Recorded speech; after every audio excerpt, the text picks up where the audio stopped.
Hi friends, welcome back to Ramesh cooking channel. ಇವತ್ತಿನ ಈ ವಿಡಿಯೋದಲ್ಲಿ ನಾನು ಅಲಸಂದಿ ಕಾಳು ಮತ್ತು ದಂಟ್ಸೊಪ್ಪು, ಸಬ್ಬಕ್ಕಿ ಸೊಪ್ಪು ಸೇರಿಸಿ ಬಸ್ಸಾಂಬಾರು ಮಾಡ್ತಾಯಿದ್ದೀನಿ. ತುಂಬ ರುಚಿಯಾಗಿರುತ್ತೆ ಈ ಬಸ್ಸಾಂಬಾರು. ಮುದ್ದೆ ಜೊತೆ ಆಗಲಿ, ಅನ್ನ ಜೊತೆ ಆಗಲಿ ತುಂಬ ಸೂಪರ್ ಕಾಂಬಿನೇಷನ್ ಇದು. ಈ ಥರ ಪಲ್ಯ ಮಾಡ್ಕೊಂಡು ತಿಂದರೆ ವಾರಕ್ಕೊಂದ್ಸಲ ಆಗಲಿ ದೊಡ್ಡವರಿಂದ ಹಿಡಿದು ಚಿಕ್ಕವರೆಗೂ ತುಂಬ ಇಷ್ಟಪಟ್ಟು ತಿಂತಾರೆ. ಇದನ್ನು ಯಾವ ರೀತಿ ಮಾಡೋದು ಅಂತ ನಾನು ತೋರಿಸ್ಕೊಡ್ತಾ ಇದ್ದೀನಿ. ವಿಡಿಯೋ ಸ್ಟಾರ್ಟ್ ಮಾಡೋಕ್ಕಿಂತ ಮುಂಚೆ ನನ್ನ ಚಾನಲ್ ಸಬ್ಸ್ಕ್ರೈಬ್ ಮಾಡ್ಕೊಂಡಿದ್ದೆ. ಸಬ್ಸ್ಕ್ರೈಬ್ ಮಾಡಿಕೊಂಡು ಬೆಲ್ಲೈಕನ್ನು ಕ್ಲಿಕ್ ಮಾಡಿ. ಬನ್ನಿ ಯಾವ ರೀತಿ ಮಾಡೋದು ಅಂತ ನೋಡೋಣ. ಒಂದು ಅಗಲವಾದ ಪಾತ್ರೆಯಲ್ಲಿ ಒಂದು 3 ಲೀಟ್ರ್ ಆಗೋಷ್ಟು ನೀರು ಹಾಕ್ಕೊಂಡಿದ್ದೀನಿ ನಾನು. ನೀರು ಜಾಸ್ತಿ ಹಾಕ್ಕೋಬೇಕು, ಯಾಕಂದರೆ ನಾವು ಇದೇ ನೀರಲ್ಲೇ ನಾವು ಸಾಂಬಾರು ಮಾಡ್ಕೊಳ್ಳೋದು. ಅದಕ್ಕೋಸ್ಕರ ಈಗ ನೋಡಿ, ನಾನು ಒಂದು 2 ಬಟ್ಲು ಆಗೋಷ್ಟು ಅಲಸಂದಿ ಕಾಳು ನೆನೆಸಿಟ್ಕೊಂಡಿದ್ದೆ ನೈಟು. ಸ್ವಲ್ಪ ನೀರು ಕಾದ್ಮೇಲೆ ಅಲಸಂದಿ ಕಾಳು ಹಾಕ್ಕೊಂಡು ರುಚಿಗೆ ತಕ್ಕಷ್ಟು ಆ ಕಾಳು ಸ್ವಲ್ಪ ಬೇಯೋದಕ್ಕೆ ಉಪ್ಪು ಹಾಕ್ಕೊಳ್ಳೋಣ. ಉಪ್ಪು ಹಾಕ್ಕೊಂಡು ಒಂದ್ಸಲ ಮಿಕ್ಸ್ ಮಾಡಿ ಒಂದು 15 ನಿಮಿಷ ಬೇಯಿಸ್ಕೊಳ್ಳೋಣ. ಕಾಳು ನೆನೆಸಿರೋದ್ರಿಂದ ಜಾಸ್ತಿ ಏನು ಟೈಮ್ ತೊಗೊಳ್ಳೋದಿಲ್ಲ. ಒಂದು 15 ನಿಮಿಷ ಬೇಯಿಸ್ಕೊಂಡ್ರೆ ಸಾಕಾಗುತ್ತೆ. ಮುಕ್ಕಾಲು ಭಾಗ ಕಾಳು ಬೆಂದಿದೆ. ಈಗ ನೋಡಿ, ಮುಕ್ಕಾಲು ಭಾಗ ಈ ಥರ ಬೆಂದಿರಬೇಕು. ಕಾಳು ಪೂರ್ತಿಯಾಗಿ ಬೇಯಿಸ್ಕೊಬೇಡಿ, ಯಾಕಂದರೆ ನಾವು ಸೊಪ್ಪು ಹಾಕಬೇಕಲ್ವ, ಅದಕ್ಕೋಸ್ಕರ ಕಾಲು ಭಾಗ ಬೇಯಿಸ್ಕೋಬೇಕು. ಈಗ ನಾನು ದಂಟ್ಸೊಪ್ಪು ಮತ್ತು ಸಬ್ಬಕ್ಕಿ ಸೊಪ್ಪು ಎರಡನ್ನೂ ಈ ಥರ ಸಣ್ಣದಾಗಿ ಕಟ್ ಮಾಡಿ ವಾಶ್ ಮಾಡಿ ಇಟ್ಕೊಂಡಿದ್ದೀನಿ. ಈಗ ಇದು ಸೊಪ್ಪು ಹಾಕ್ಕೊಳ್ಳೋಣ. ಈ ಸಬ್ಬಕ್ಕಿ ಸೊಪ್ಪು, ದಂಟ್ಸೊಪ್ಪು ಹಾಕ್ಕೊಂಡ್ರೆ ಸಾಂಬಾರು ಟೇಸ್ಟಾಗಿರುತ್ತೆ, ಪಲ್ಯನೂ ಅಷ್ಟೇ ತುಂಬ ರುಚಿಯಾಗಿರುತ್ತೆ. 2 ಸೊಪ್ಪು ಸೇರಿಸ್ಕೊಳ್ಳೋದ್ರಿಂದ ಇದನ್ನು ಒಂದು 10 ನಿಮಿಷ ಬೇಯಿಸ್ಕೊಂಡ್ರೆ ಸಾಕಾಗುತ್ತೆ. ಮುಕ್ಕಾಲು ಭಾಗ ಬೆಂದಿದೆಯಲ್ಲ, ಇದು ಸೊಪ್ಪು ಸ್ವಲ್ಪ ಎಳೆದಾಗಿರೋದ್ರಿಂದ ಬೇಗ ಬೆಂದೋಗ್ಬಿಡುತ್ತೆ. ಸಬ್ಬಕ್ಕಿ ಸೊಪ್ಪು, ದಂಟ್ಸೊಪ್ಪು ನೋಡೋದು ಈ ರೀತಿ ಬೆಂದರೆ ಸಾಕಾಗುತ್ತೆ. ಈಗ ಒಂದು ಓಲಿರುವಂಥ ಪಾತ್ರೆಯಲ್ಲಿ ಇದನ್ನು ಸಪ್ರೇಟ್ ಮಾಡ್ಕೊಳ್ಳೋಣ. ಸೊಪ್ಪು ಸಪ್ರೇಟು, ನೀರು ಸಪ್ರೇಟ್ ಮಾಡ್ಕೊಳ್ಳೋಣ. ಬಸ್ಸಾರಿಗೆ ಮೇಯ್ನಾಗಿ ನಾವೇನು ಬೇಯಿಸಿರ್ತೀವಲ್ಲ ಅದೇ ನೀರಲ್ಲೇ ಬಸ್ಸಾರು ಮಾಡ್ಕೊಂಡೇ ಟೇಸ್ಟಾಗಿ ಬರೋದು. ನಾವು ಎಕ್ಸ್ಟ್ರಾ ನೀರು ಹಾಕ್ಕೊಳ್ಬಾರ್ದು ಯಾವುದೇ ಕಾರಣಕ್ಕೂ. ಅದಕ್ಕೆ ಬೇಯಿಸೋವಾಗ ಒಂದು ಸ್ವಲ್ಪ ನೀರು ಎಕ್ಸ್ಟ್ರಾ ಹಾಕ್ಕೋಬೇಕು ನಾವು, ಆವಾಗೇ ನಮಗೆ ಟೇಸ್ಟ್ ಬರುತ್ತೆ. ನೀವು ಸ್ವಲ್ಪ ನೀರು ಸೇರಿಸ್ಕೊಳ್ಳೋದು, ಸ್ವಲ್ಪ ಈ ನೀರಲ್ಲಿ ಮಾಡ್ಕೊಳ್ಳೋದು ಚೆನ್ನಾಗಿರೋದಿಲ್ಲ. ಈಗ ಬಸ್ಸಾಂಬಾರಿಗೆ ಒಂದು ಮಸಾಲೆ ಫ್ರೈ ಮಾಡ್ಕೋಬೇಕಾಗುತ್ತೆ. ನೋಡಿ, ಒಂದು ಮೀಡಿಯಮ್ ಸೈಜ್ ಟೊಮಾಟೊ ತೊಗೊಂಡಿದ್ದೀನಿ, ಒಂದು ಸ್ವಲ್ಪ ಹುಣಸೆಹಣ್ಣು, ಒಂದು ಗೆಡ್ಡೆ ಬೆಳ್ಳುಳ್ಳಿ, 2 ಈರುಳ್ಳಿ, ಒಂದು ಸ್ವಲ್ಪ ಹಸಿ ಕೊಬ್ಬರಿ, ಕೊತ್ತಂಬರಿ ಸೊಪ್ಪು, 1 ಸ್ಪೂನಷ್ಟು ಜೀರಿಗೆ, 1/4 ಸ್ಪೂನಷ್ಟು ಮೆಣಸು ಹಾಕ್ಕೊಂಡಿದ್ದೀನಿ. ಮೆಣಸು ಯಾವತ್ತು ಕಡಿಮೆನೇ ಹಾಕ್ಕೊಳ್ಳಿ, ಹೆಚ್ಚಾಗೇನು ಬೇಡ. ಜೀರಿಗೆ ಬೇಕಾದರೆ ಜಾಸ್ತಿ ಹಾಕ್ಕೋಬೋದು. ಇವಾಗ ನಾನು ತಗೊಂಡಿರೋಂತಹ ಮಸಾಲೆ ಪದಾರ್ಥಗಳನ್ನೆಲ್ಲ ಎಣ್ಣೆಗೆ ಹಾಕ್ಕೊಂಡು ಒಂದು ಸ್ವಲ್ಪ ಫ್ರೈ ಮಾಡ್ಕೊಳ್ಳೋಣ. ಜಾಸ್ತಿ ಏನು ಬೇಡ, ಒಂದು ಸ್ವಲ್ಪ ಫ್ರೈ ಆದರೆ ಸಾಕು. ನಾನಿಲ್ಲಿ ಹುಳಿ ಟೊಮೊಟೊ ತೊಗೊಂಡಿದ್ದೀನಿ, ಅದಕ್ಕೋಸ್ಕರ ಹುಣಸೆಹಣ್ಣು ನಾನು ಕಡಿಮೆ ತೊಗೊಂಡಿರೋದು.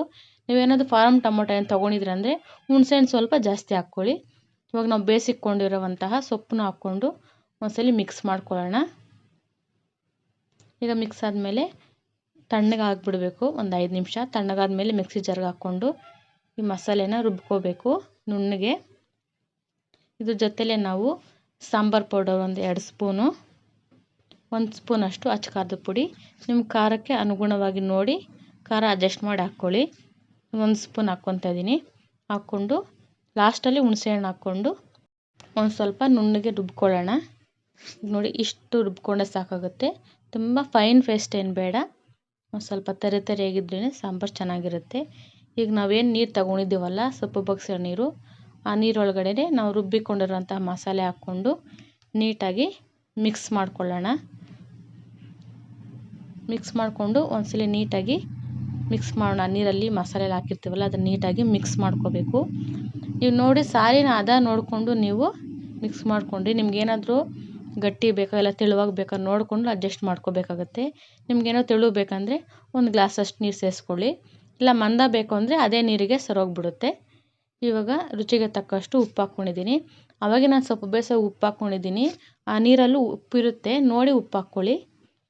ಇವಾಗ ನೋಡಿ, ಹೈ ಫ್ಲೇಮಲ್ಲಿ ಒಂದು 10 ನಿಮಿಷ ಚೆನ್ನಾಗಿ ಕುದಿಸ್ಕೊಳ್ಳೋಣ. ನಾವು ಮಸಾಲೆ ಹುರಿದು ಮಾಡಿರೋದ್ರಿಂದ ಜಾಸ್ತಿ ಕುದಿಸ್ಕೊಳ್ಳೋಂಥ ಅವಶ್ಯಕತೆ ಇಲ್ಲ, ಒಂದು 10 ನಿಮಿಷ ಕುದಿಸ್ಕೊಂಡ್ರೆ ಸಾಕು. ಇದಕ್ಕೆ ಸಾಂಬಾರಿಗೆ ಒಗ್ಗರಣೆ ಹಾಕ್ಕೊಳ್ಳೋಣ. 2 ಟೇಬಲ್ ಸ್ಪೂನಷ್ಟು ಎಣ್ಣೆ ಹಾಕ್ಕೊಂಡಿದ್ದೀನಿ, ಒಂದು ಅರ್ಧ ಸ್ಪೂನಷ್ಟು ಸಾಸಿವೆ, ಒಂದು ಸ್ವಲ್ಪ ಕರಿಬೇವು, ಒಂದು ಸ್ವಲ್ಪ ಇಂಗು ಹಾಕ್ಕೊತಾ ಇದ್ದೀನಿ. ಇಂಗು ಹಾಕ್ಕೊಳ್ಳೋದ್ರಿಂದ ಎಕ್ಸ್ಟ್ರಾ ಟೇಸ್ಟ್ ಬರುತ್ತೆ, ಅದಕ್ಕೋಸ್ಕರ ಇಂಗು ಹಾಕ್ಕೊತಾ ಇದ್ದೀನಿ. ನೀವು ಬೇಕಾದ್ರೆ ಈರುಳ್ಳಿ ಹಾಕ್ಕೊಳ್ಳಿ, ನಾನು ಇಲ್ಲಿ ಈರುಳ್ಳಿ ಹಾಕ್ಕೊತಾ ಇಲ್ಲ. ನೋಡಿ, ಸ್ವಲ್ಪ ಫ್ರೈ ಆದಮೇಲೆ ನಾವೇನು ಕುದಿಸಿಕೊಂಡಿದ್ದೇವಲ್ಲ ಆ ಸಾಂಬಾರು ಒಳಗಡೆ ಈ ಒಗ್ಗರಣೆ ಹಾಕ್ಕೊಂಡು ಮಿಕ್ಸ್ ಮಾಡ್ಕೊಳ್ಳೋಣ. ಮಿಕ್ಸ್ ಆದಮೇಲೆ ನಿಮ್ಗೆ ಏನಾದ್ರು ಉಪ್ಪು ಏನಾದ್ರು ಕಡಿಮೆ ಇತ್ತು ಈ ಟೈಮಲ್ಲಿ ಅಂದರೆ ಉಪ್ಪು ಅಡ್ಜಸ್ಟ್ ಮಾಡ್ಕೊಳ್ಳಿ. ಇವಾಗ ಒಗ್ಗರಣೆ ಹಾಕಿದ್ಮೇಲೆ ಒಂದು 2 ನಿಮಿಷ ಐ ಫ್ಲೇಮಲ್ಲಿ ಕುದಿಸ್ಕೊಂಡ್ರೆ ಸರಿ ಹೋಗುತ್ತೆ ಸಾಂಬಾರು. ನಿಮ್ಗೆ ಯಾವ ರೀತಿ ಬೇಕೋ ಆ ಥರ ಸಾಂಬಾರು ರೆಡಿ ಮಾಡ್ಕೊಂಡ್ರೆ ಸಾಕಾಗುತ್ತೆ. ಯಾಕಂದರೆ ಕೆಲವರಿಗೆ ತೆಳ್ಳಗೆ ಇಷ್ಟ, ಕೆಲವರಿಗೆ ಮಂದ ಇಷ್ಟ. ನೀವು ನೋಡಿಕೊಂಡು ಸಾಂಬಾರು ರೆಡಿ ಮಾಡ್ಕೊಳ್ಳಿ. ಈಗ ಸಾಂಬಾರು ರೆಡಿಯಾಗಿದೆ. ಈಗ ನಾವು ಬೇಯಿಸಿಟ್ಕೊಂಡಿರೋ ಸೊಪ್ಪೇನಿದಿಲ್ಲ ಅದಕ್ಕೆ ಒಗ್ಗರಣೆ ಹಾಕ್ಕೋಬೇಕು. ಇದಕ್ಕೊಂದು 4 ಟೇಬಲ್ ಸ್ಪೂನಷ್ಟು ಎಣ್ಣೆ ಹಾಕ್ಕೊತಾ ಇದ್ದೀನಿ. 1 ಸ್ಪೂನಷ್ಟು ಸಾಸಿವೆ, ಇದಕ್ಕೆ ಗುಂಟೂರು ಮೆಣಸಿನ್ಕಾಯಿ ಒಂದು 6 ಹಾಕ್ಕೊತಾ ಇದ್ದೀನಿ. ಸ್ವಲ್ಪ ಕರಿಬೇವು, ಒಂದು 2 ಮೀಡಿಯಮ್ ಸೈಜ್ ಈರುಳ್ಳಿ ಕಟ್ ಮಾಡಿ ಇಟ್ಕೊಂಡಿದ್ದೀನಿ. ಇದನ್ನ ಹಾಕ್ಕೊಂಡು ಒಂದು ಸ್ವಲ್ಪ ಹಸಿ ವಾಸನೆ ಹೋಗೋವರೆಗೂ ಒಂದು ಸ್ವಲ್ಪ ಫ್ರೈ ಮಾಡ್ಕೊಳ್ಳೋಣ ಈರುಳ್ಳಿನ. ಈಗ ಫ್ರೈ ಆದಮೇಲೆ ನಾವು ಬೇಯಿಸಿಟ್ಕೊತಿರೋಂಥ ಸೊಪ್ಪಿದೆಲ್ಲ ಆ ಸೊಪ್ಪನ್ನ ಹಾಕ್ಕೊಳ್ಳೋಣ. ಈ ನಾವು ಸೊಪ್ಪು ಬೇಯಿಸಿರ್ತೀವಲ್ಲ ಆ ಸೊಪ್ಪಲ್ಲಿ ಒಂದು ಸ್ವಲ್ಪ ನೀರಿನ ಅಂಶ ಇರುತ್ತೆ. ಒಂದು ಸ್ವಲ್ಪ ಹಿಂಡಿ ಹಾಕ್ಕೊಳ್ಳಿ, ಇಲ್ಲಾಂದರೆ ಅದು ತಿನ್ಬೇಕಾದ್ರೆ ಸ್ವಲ್ಪ ನೀರಾಗಿರುತ್ತೆ. ಅದಕ್ಕೋಸ್ಕರ ಸೊಪ್ಪನ್ನು ಮಾತ್ರ ಒಂದು ಸ್ವಲ್ಪ ಹಿಂಡಿ ಬಿಟ್ಟು ಹಾಕ್ಕೋಬೇಕು. ಈಗ ಹಸಿ ಕೊಬ್ಬರಿ ಒಂದು 4 ಸ್ಪೂನಷ್ಟು ತೊಗೊಂಡಿದ್ದೆ ನಾನು. ಅದನ್ನು ಮಿಕ್ಸಿ ಜಾರಲ್ಲಿ ಈ ಥರ ತರಿಯಾಗಿ ರುಬ್ಬಿ ಹಾಕ್ಕೊತಾ ಇದ್ದೀನಿ. ತುಂಬ ಟೇಸ್ಟ್ ಚೆನ್ನಾಗಿರುತ್ತೆ ಕೊಬ್ಬರಿ ಹಾಕ್ಕೊಳ್ಳೋದ್ರಿಂದ. ಈಗ ನಾನು ಸ್ವಲ್ಪ ರುಚಿಗೆ ಉಪ್ಪು ಹಾಕ್ಕೊಂಡಿದ್ದೀನಿ. ಬೇಯಿಸೋವಾಗ ನಾನು ಉಪ್ಪು ಹಾಕಿದ್ದೀನಿ. ನೀವು ಒಂದ್ಸಲ ಟೇಸ್ಟ್ ಮಾಡಿ ಉಪ್ಪು ಬೇಕೋ ಬೇಡ ಅಂದ್ಬಿಟ್ಟು ನೋಡಿ ಅಡ್ಜಸ್ಟ್ ಮಾಡ್ಕೊಳ್ಳಿ. ನೋಡಿ ಮಿಕ್ಸ್ ಮಾಡ್ಕೊಂಡಿದ್ದೀನಿ. ಪಲ್ಯ ರೆಡಿ ಆಯಿತು. ಸರ್ವಿಂಗ್ ಬೌಲ್ಗೆ ಸರ್ವ್ ಮಾಡ್ಕೊಳ್ಳೋಣ. ಇದು ಮುದ್ದೆ ಜೊತೆಗಂತೂ ಈ ವಯಸ್ಸಾದವ್ರಿಗೆ ಆಗಲಿ ತುಂಬ ಇಷ್ಟಪಟ್ಟು ತಿಂತಾರೆ ಈ ಬಸ್ಸಾಂಬಾರು. ಮಕ್ಕಳಿಗೂ ಅಷ್ಟೇ ಆ ಸೊಪ್ಪೆಲ್ಲ ನಾವು ಪಲ್ಯ ಮಾಡ್ತೀವಲ್ಲ ಸೊಪ್ಪು ಹಾಕಿ ಅವರು ಇಷ್ಟಪಟ್ಟು ತಿಂತಾರೆ. ಈ ವಿಡಿಯೋ ನಿಮಗೆ ಇಷ್ಟ ಆಗಿದೆ ಅಂದ್ಕೊತೀನಿ ನಾನು. ಇಷ್ಟ ಆದರೆ ಪ್ಲೀಸ್ ಲೈಕ್ ಮಾಡಿ, ಶೇರ್ ಮಾಡಿ, ಕಮೆಂಟ್ ಮಾಡಿ, ಸಬ್ಸ್ಕ್ರೈಬ್ ಮಾಡಿ, ಪಕ್ಕದಲ್ಲಿರೋ ಬೆಲ್ ಐಕಾನನ್ನು ಕ್ಲಿಕ್ ಮಾಡಿ ನಿಮ್ಮ ಫ್ರೆಂಡ್ಸ್ ಆ್ಯಂಡ್ ಫ್ಯಾಮ್ಲಿಗೆ ಈ ವಿಡಿಯೋನ ಶೇರ್ ಮಾಡಿ. Thank you.